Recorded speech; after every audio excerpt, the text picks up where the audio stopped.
Shalom. This week's Sedra is Sedrat Mishpatim. It's an interesting Sedra, focuses a lot on laws, which is something new for us. A Mishnah in Pirkei Avos tells of an interesting episode involving the well-known sage Hillel. The text of the Mishnah reads, and pardon me for reading on screen, Hillel saw a skull floating on the water. Hillel said to it, "Because you drowned others, you were drowned, and those who drowned you will themselves be drowned." Hillel made a large assumption upon viewing this skull.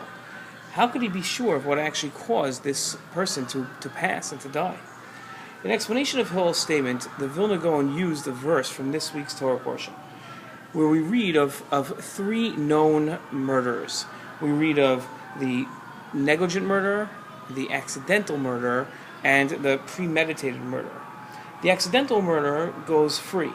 The negligent murderer goes into exile, and the premeditated murderer is executed. As God said, "One who strikes a man so that he dies surely shall be put to death. But one who did not stalk him, God brought it about his hand. I will make a place for you, which he shall flee in exile. If a man plans deliberately against his friend to slay him with cunning, even from my altar you shall take him to die." And those are the verses that explain the three different ways that we see murderers and killers are dealt with. The Talmud was perplexed by the idea that the verse seems to point to God having brought the situation of the negligent murder about. How? It explained. Two persons who had slain others, one in error, negligence, and one with murder and with intent. There was no witness in either case. HaKadosh Baruch Hu arranges for them both to meet at the same place. He who had slain with intent sits under a stepladder, and he who had slain in error with negligence comes down the stepladder. He falls and kills the other man.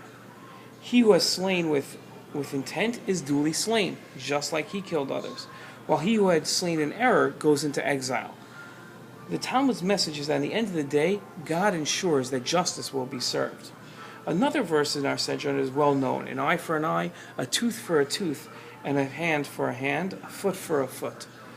The Torah tradition is that this verse is not taken literally.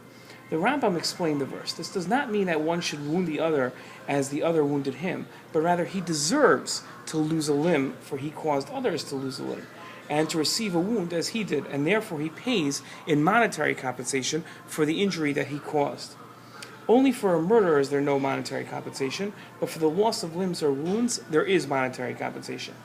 The Rambam went on in a different work, the Moreh Nevuchim, and he said as follows: the punishment given to anyone who has done wrong to somebody else consists in general in his being given exactly the same treatment that he has given to somebody else. If he injured the latter's body, he shall be injured in his body, and if he injured him in his property, he shall be injured in his property.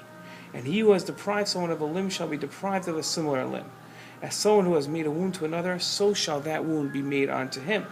You should not be bothered that in such a case we punish by imposing a fine.